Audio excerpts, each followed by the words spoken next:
سورہ الشورى پارہ نمبر 25 آیہ کریمہ نمبر 20۔ نحمدہ ونصلی ونسلم علی رسولہ الکریم، اما بعد فاعوذ باللہ من الشیطان الرجیم، بسم اللہ الرحمن الرحیم۔ من کان یرید حرث الآخرۃ نزد لہ فی حرثہ ومن کان یرید حرث الدنیا نؤتہ منہا وما لہ فی الآخرۃ من نصیب۔ صدق اللہ العظیم۔ من جو کانا چاہتا ہے، یریدو ارادہ کرتا ہے، حرث الآخرہ آخرت کی کھیتی کا، نزد ہم اضافہ فرماتے ہیں، لہو اس کے لیے، فی حرثہ ہی اس کی کھیتی میں، ومن اور جو کانا یریدو ارادہ کرتا ہے، حرث الدنیا دنیا کی کھیتی کا، نؤتہ ہی ہم دیتے ہیں، منہا اس سے کچھ، وما لہ اور نہیں ہے اس کے لیے، فی الآخرۃ آخرت میں، من نصیب کوئی بھی حصہ۔ یہاں اللہ جل سبحانہ و تعالی نے حرث کا لفظ استعمال فرمایا۔ حرث کا معنی کیا ہوتا ہے؟ حرث کا معنی ہوتا ہے زمین میں اگانے کا عمل کرنا۔ یہ عربی اعتبار سے لغوی معنی ہے زمین میں اگانے کا عمل کرنا، یعنی اس میں بیج ڈالنا فصل اگانے کے لیے۔ اور اصطلاح میں یہ لفظ فصل اور کھیت دونوں پر بولا جاتا ہے، اور عربی ڈکشنری کے اعتبار سے حرث کا ایک معنی کام بھی ہے، کسب، جو کام کیا جائے، اور کام کرنے والے کو کاسب کہتے ہیں۔ اب یہاں اللہ جل سبحانہ و تعالی دنیا اور آخرت کے طالب کے فرق بیان فرما رہے ہیں کہ دنیا کے طالب اور آخرت کے طالب کا فرق کیا ہے۔ یہاں اللہ تعالیٰ نے آخرت کا ذکر پہلے کیا، دنیا کا بعد میں کیا۔ فرق واضح ہو گیا کہ آخرت مقدم ہے دنیا پر۔ ہم دنیا کو مقدم رکھتے ہیں، اللہ نے آخرت کو مقدم رکھا ہے کہ اصل آخرت ہے، اصل دنیا نہیں ہے۔ دنیا تمہاری ایک مسافت کی منزل ہے، تمہارا سفر رواں دواں ہے، اور تمہاری منزل آخرت ہے۔ اس لیے اللہ نے فرق بتایا کہ دنیا کے طالب اور آخرت کے طالب کے فرق کو یاد رکھنا کہ اصل وہ بندہ اپنی منزل پر صحیح پہنچے گا جو آخرت کا طالب ہوگا۔ دنیا کا طالب اپنی منزل پر نہیں پہنچے، یہ ایک فرق۔ سرکار دو عالم صلی اللہ علیہ وسلم نے ارشاد فرمایا، احرص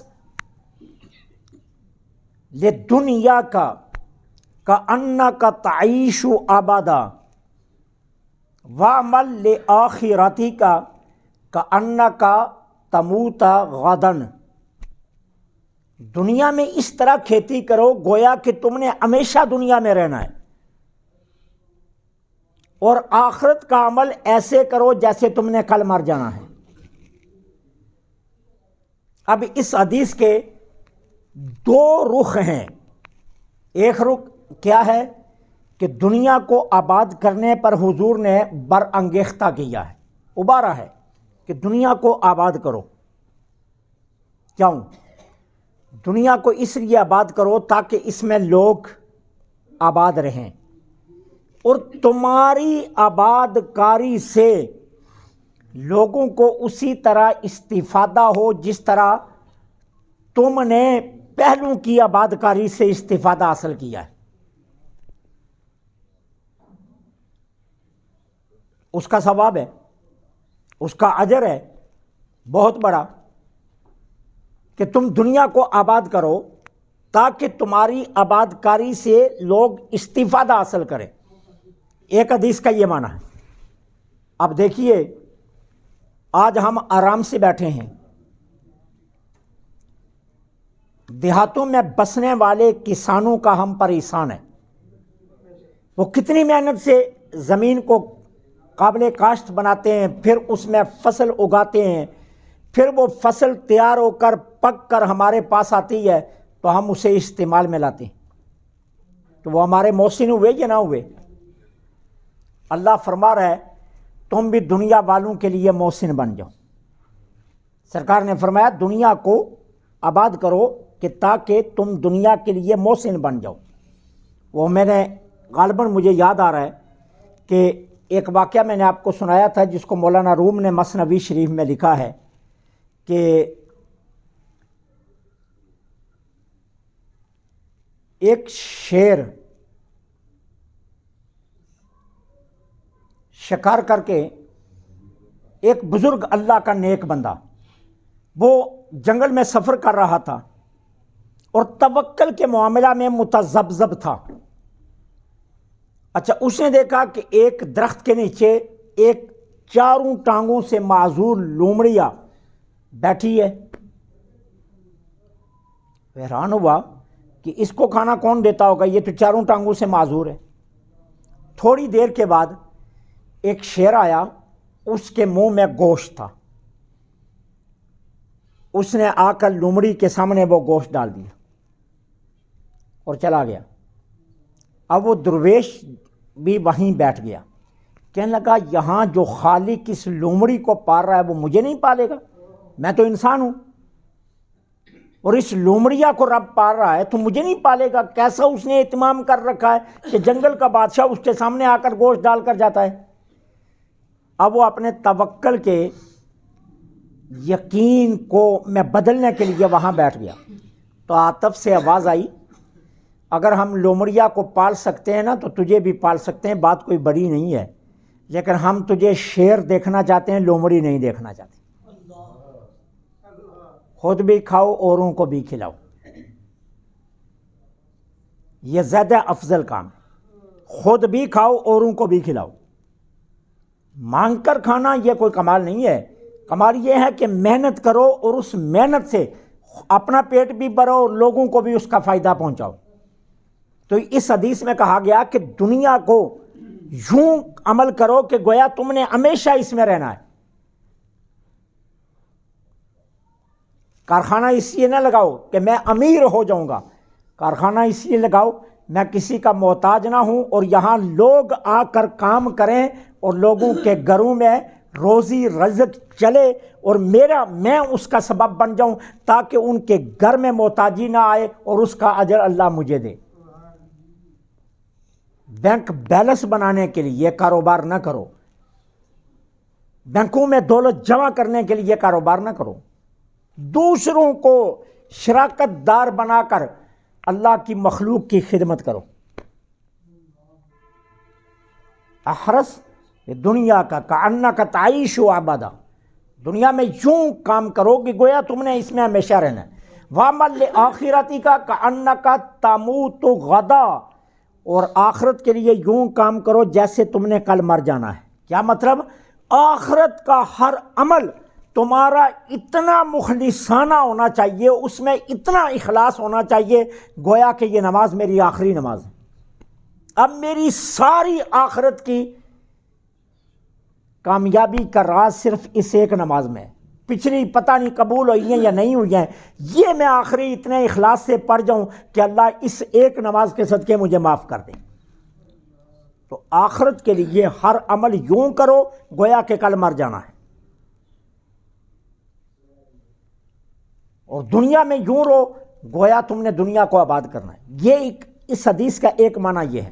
دوسرا اس کا معنی یہ ہے کہ تم دنیا میں اس طرح رہو کہ گویا تم نے ہمیشہ رہنا ہے۔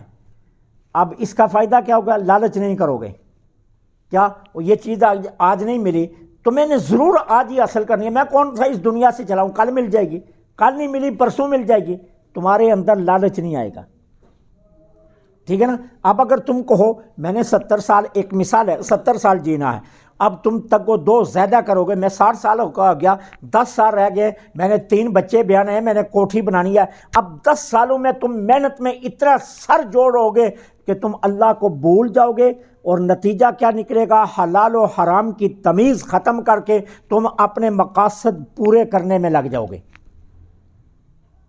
تو کہا گیا دنیا میں یوں کام کرو جیسے تم نے ہمیشہ رہنا ہے، تاکہ تمہارے اندر لالچ نہ پیدا ہو کہ میں نے یار یہیں رہنا ہے، میں نے کون سا میں چلاؤں، آج نہیں تو کل مل جائے گا، کل نہیں تو پرسوں مل جائے گا۔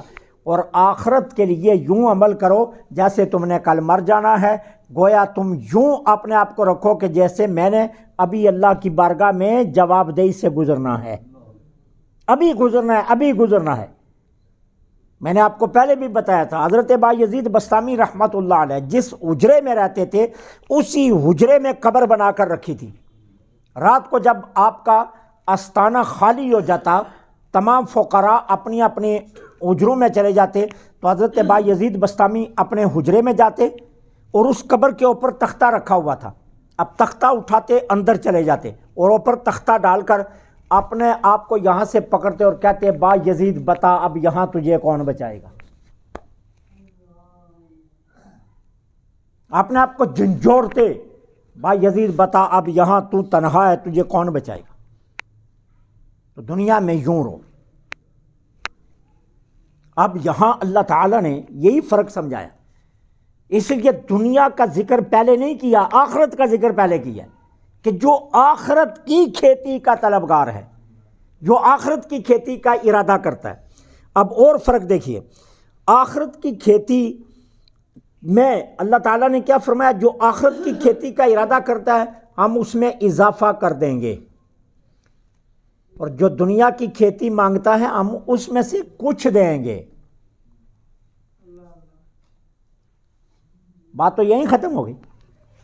آخرت مانگو اضافہ کریں گے، دنیا مانگو کچھ دیں گے، ساری دنیا نہیں دیں گے، کچھ دیں گے، تم جتنا مرضی مانگ لو دیں گے کچھ۔ کوئی بندہ دنیا سے اپنی ساری عسرتیں مکمل کر کے گیا ہو لے آؤ، انبیاء کے علاوہ کوئی بندہ کہے کہ میں دنیا میں جن مقاصد کو چاہتا تھا وہ پورے کر کے چلا ہوں، نہیں۔ یہی وجہ ہے جب جان نکلتی ہے تو آنکھیں کھلی رہ جاتی، پھر پچھلے بند کرتے ہیں۔ یہ پیغام ہے کہ میں اپنی عسرتیں پوری کر کے نہیں چلا، اور پیچھے والے آنکھیں بند کر کے کہتے ہیں بس کر اب بہت دیکھ لیا اس کو۔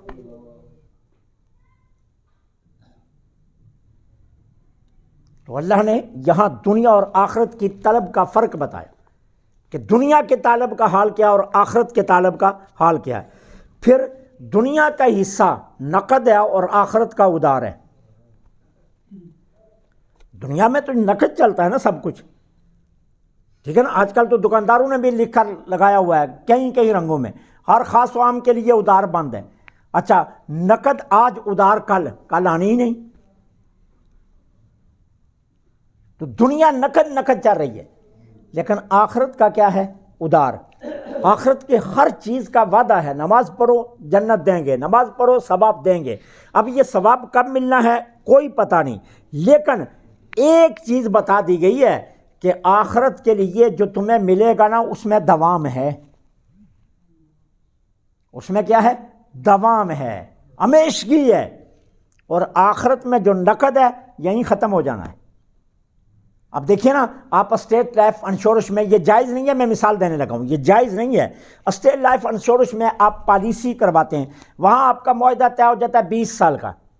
اب 20 سال کے بعد امید ہے نا کیا کہ میں نے 10 لاکھ دیا ہے 40 لاکھ ملے گا، امید ہے یا نہیں؟ اب اس میں استمرار ہے، آپ مسلسل 20 سال قسطیں دے رہے ہیں، 20 سال آپ قسطیں دے رہے ہیں اس آس پر کہ بہت ملے گا، 40 ملے گا۔ اللہ بھی کہتا ہے دنیا کی زندگی میں تم اس آخرت کے ادار پر مسلسل نمازیں پڑھتا جا، یاد رکھ اسٹیٹ لائف تو سوچ بھی نہیں سکتا جو ہم ثواب دیں گے۔ تو استمرار کے ساتھ، دوام کے ساتھ لگا رہے، ہمارا وعدہ ہے ہم تجھے وہ دیں گے جو تیرے وہم و گمان میں بھی نہیں، تیرے خیالوں میں بھی نہیں آ سکتا۔ اس لیے آخرت کو مقدم اور دنیا کو مؤخر اللہ نے بیان فرمایا۔ اچھا، پھر اس کے بعد اللہ فرماتے ہیں جو آخرت کا طلبگار ہے ہم اس کو زیادہ دیتے ہیں، نزید لہو، زیادہ دیں گے آخرت کے طلبگار کو۔ اب آخرت کے طلبگار کو زیادہ کیسے دیں گے؟ زیادہ یوں دیں گے دو صورتوں میں۔ ایک، ہم اسے نیک کاموں کی توفیق دے دیں گے۔ پہلے فجر پڑھنا شروع ہوا، اب ہم نے اس کے دل میں ڈال دیا کہ نہیں باقی بھی شروع کر لے، پھر ظہر کی طرف آ گیا، پھر ہم نے اسے توفیق دے دی عصر کی، پھر مغرب کی، پھر عشاء کی، یہاں تک کہ ہم 5 نمازوں پر اسے لے گئے، ہم زیادہ کر رہے ہیں۔ پھر ہم ایک وقت آیا اسے اشراق، اوابین، تہجد تک لے گئے۔ پھر ایک وقت آیا کام میں بیٹھا ہے لیکن انگلی میں تسبیح درود شریف کی چل رہی ہے، کلمہ پاک کی چل رہی ہے، سفر میں ہے، ذکر زبان پر جاری ہے، ہم اضافہ کرتے جائیں گے، کمی نہیں، اضافہ کرتے جائیں گے جو ہے آخرت کا طلبگار۔ اور دوسرا اضافہ کیا کریں گے؟ کہا ہم اضافہ کریں گے، کیا؟ ایک نیکی کرے گا 10 گنا ثواب دیتے جائیں گے۔ اخلاص پیدا کیا تو ہم اس کو 20 گنا لیتے جائیں، اور مخلص ہوا ہم اسے 30 گنا پر لے گے۔ پھر اس نے خالص ہماری رضا کے لیے کرنے شروع کر دیے تو ہم اسے 700 گنا پر لے جائیں گے۔ اللہ سورہ بقرہ میں فرماتا ہے نا، جو خالصتاً اللہ کی رضا کے لیے اللہ کی راہ میں 1 روپیہ خرچ کرتا ہے ہم اسے 700 گنا اجر عطا کریں گے۔ تو کہا پھر ہم یوں بڑھاتے جاتے ہیں، نزد لہو، ہم اس میں اضافہ کرتے جائیں گے جو آخرت کا طلبگار ہوگا، ہم اس کے ثواب میں بھی، اس کے اعمال میں بھی اضافہ کرتے جائیں گے۔ پہلے ایک نماز باری لگتی تھی، اب تو وہ ہر وقت کان لگا کر رکھتا ہے مسجد کی طرف، کب اذان ہو تو میں جاؤں، ہے دکان پر کھڑا، گاہکوں سے مشغول ہے، لیکن توجہ نماز کی طرف ہے، کہیں میرا وقت ضائع نہ ہو جائے، کہیں میری نماز نہ نکل جائے، دھیان اس کا ادھر لگا ہوا ہے۔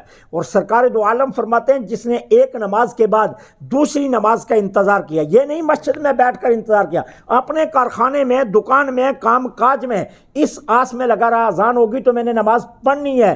آقا فرماتے ہیں اس نماز سے اس نماز تک جتنا وقت گزرا، ایک ایک لمحہ اللہ نے نماز کا ہی ثواب لکھا ہے۔ ہم یوں اس کو توفیقیں دے دیتے ہیں نیکی کی، نزید لہو، جو آخرت کا طلبگار ہوتا ہے ہم اس کے یوں آخرت کر دیتے ہیں۔ پھر من کان یرید الدنیا، جو دنیا کی کھیتی کا طلبگار ہوتا ہے اس کا حال ہم کیا کرتے ہیں؟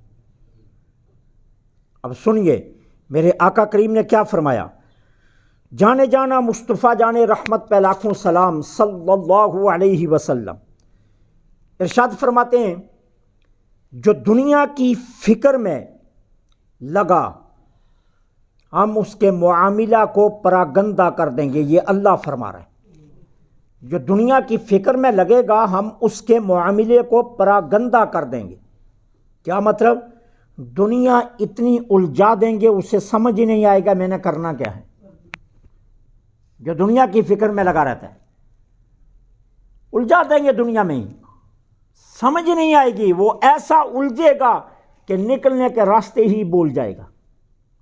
ہم دنیا کی فکر کرنے والوں کو دنیا کا معاملہ ان پر پراگندہ کر دیں گے اور ان کی آنکھوں کے سامنے فقر اور تنگ دستی ہمیشہ رہے گی، وہ فقر اور تنگ دستی سے نکل نہیں سکیں گے۔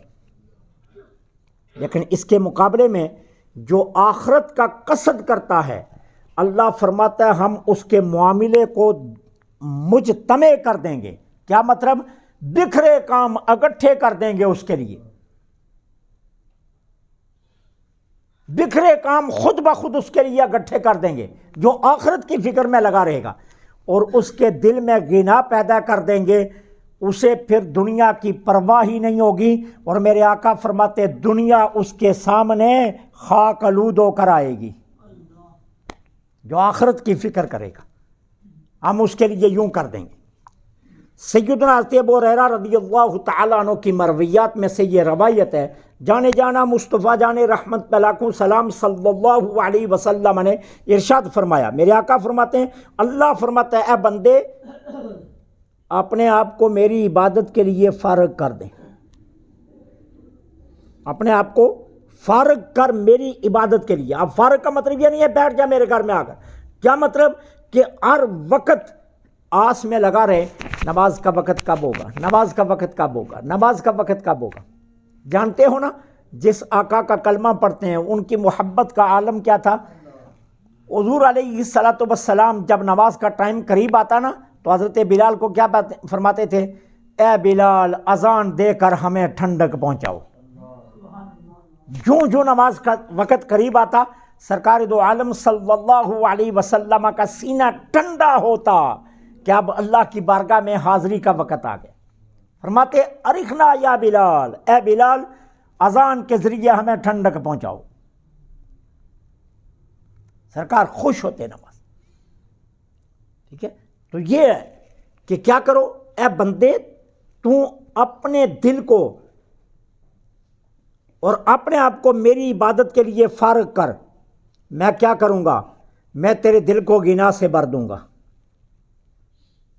میں نے آپ کو پہلے بھی بتایا پیسے سے گناہ نہیں ہے، پیسے سے گناہ نہیں آتی ہے۔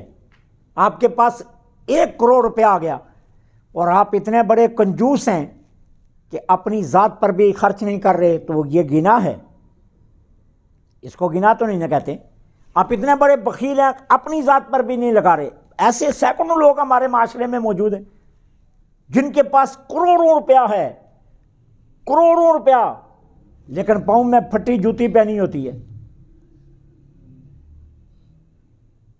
ٹھیک ہے۔ پھر بہانے ڈھونڈتے ہیں، اور یار کپڑے تو صحیح پہن لیا کر، وہ جی ٹیکس والوں سے بچنے کے لیے کپڑے گندے پہنتا ہوں، اور فلاں سے بچنے کے لیے جوتی پھٹی پہنتا ہوں۔ یہ نہیں ہے، دل میں گناہ نہیں ہے۔ اور اگر اللہ تعالیٰ دل کا غنی کر دے، گھر میں 1 کوڑی بھی نہ ہو لیکن اس کا دل اتنا غنی ہوتا ہے کہ وہ پھر بھی کسی کے سامنے ہاتھ نہیں پھیلاتا بلکہ وہ زندگی شان سے گزارتا ہے، کیونکہ اللہ اس کے دل کو مستغنی کر دیتا ہے۔ اصل گناہ دل کی گناہ ہے، پیسے سے گناہ نہیں آتی ہے۔ اگر پیسے سے گناہ آتی ہوتی تو پھر فرعون امیر تھا، موسیٰ غریب تھے، لیکن سچ پوچھو موسیٰ امیر تھے، فرعون غریب تھا۔ ابراہیم امیر تھے، نمرود غریب تھا۔ ابو جال غریب تھا، محمد رسول اللہ صلی اللہ علیہ وسلم امیر تھے۔ امیری یہ ہے، اس کا نام امیری نہیں ہے۔ میں نے آپ کو پہلے بھی بتایا، اللہ فرماتا ہے اپنے آپ کو میری عبادت کے لیے فارغ کر، میں تیرے دل کو گناہ سے بھر دوں گا۔ اور اگر تو اپنے آپ کو میری عبادت کے لیے فارغ نہیں کرے گا نا تو یاد رکھ میں دنیا کی مشغولیات میں اس طرح تجھے ڈالوں گا، نہ تجھے دنیا ملے گی نہ آخرت ملے گی، دنیا بھی نہیں حاصل ہوگی اور آخرت بھی حاصل نہیں ہوگی۔ حضرت عبداللہ بن مسعود رضی اللہ تعالی عنہ روایت فرماتے ہیں، میرے آپ کے آقا صلی اللہ علیہ وسلم نے فرمایا، جس نے تمام افکار کو، تمام سوچوں کو ایک سوچ بنا لیا، سرکار فرماتے ہیں جس نے ساری سوچوں کو ایک سوچ بنا لیا، اور وہ ایک سوچ کیا، آخرت کی سوچ۔ جس نے اپنی ساری سوچوں کو جمع کر کے آخرت کی سوچ بنا لیا، کھانا کھانے لگا ہے تو آخرت کی سوچ کے ساتھ کھانا کھانے لگا، کیا ہر لقمے پر بسم اللہ پڑھ رہا ہے، الحمدللہ کہہ رہا ہے، دائیں ہاتھ سے کھا رہا ہے، ٹھیک ہے، پانی آغاز میں پی رہا ہے، پھر لقمے چھوٹے لے رہا ہے، پھر روٹی کو سرہانے کی طرف رکھا ہوا ہے، پھر سنت کے مطابق بیٹھا ہے، کھانا کھاتے ہوئے باتیں نہیں کرتا بلکہ حضور کی سنت کا خیال ہے، اور کیا سوچ کر کھا رہا ہے کہ میں یہ لقمے اس طرح کھاؤں کہ ساتھ ساتھ شکر ادا کرتا جاؤں تاکہ اللہ قیامت کے دن مجھ سے اس کا حساب نہ لے۔ کیوں؟ حدیث میں آتا ہے نا، جس لقمے کا آپ دنیا میں شکر ادا کر دیں گے نا، آخرت میں اس کا سوال نہیں ہوگا۔ جس کھانے کو آپ بسم اللہ سے شروع کریں گے، ہر لقمے کے بعد الحمدللہ کہیں گے، آخر میں دعا پر اختتام کریں گے، اللہ اس روٹی کا سوال قیامت کے دن نہیں پوچھے گا، کیونکہ وہ اس کا آپ نے دنیا میں شکر ادا کر دیا اور کوئی سوال نہیں ہوگا۔ تو جس نے اپنی تمام فکروں کو مجتمع کر کے آخرت کی فکر پر لگا دیا، میرے آقا فرماتے ہیں کیا کرتا ہے؟ اللہ فرماتا ہے اس کی دنیا کی فکروں کے لیے میں رب کافی ہوں، پھر میں اسے دنیا کی فکروں میں نہیں ڈالتا، اس کی دنیا کی فکریں میں خود پوری کر دیتا ہوں، اس کی ساری آرزویں میں پوری کر دیتا ہوں، پھر میں اسے محروم نہیں رکھتا۔ جو اپنی فکروں کو جمع کرتا ہے ایک فکر پر، ہم دنیا کی فکریں اس کی خود سنبھال لیتے ہیں۔ تو اللہ اس لیے فرما رہا ہے جس نے دنیا کی کھیتی کی فکر کی ہم اس میں اضافہ کریں گے، اور جس نے آخرت کی کھیتی کی فکر کی ہم اس میں اضافہ کریں گے، اور جس نے دنیا کی کھیتی کی فکر کی ہم اس میں سے کچھ دیں گے، زیادہ نہیں، کچھ دیں گے اس کو۔ وما لہ فی الآخرۃ من نصیب۔ ہائے ہائے، آیت کا آخری حصہ رونگٹے کھڑے کر دیتا ہے۔ اللہ فرماتا ہے جو دنیا مانگتا ہے نا، آخرت میں اس کا کوئی حصہ نہیں، آخرت میں پھر اس کا کوئی حصہ نہیں۔ اور جو آخرت مانگتا ہے اس کو تو ہم دنیا دیں گے نا، اس کو دنیا سے بھی دیں گے۔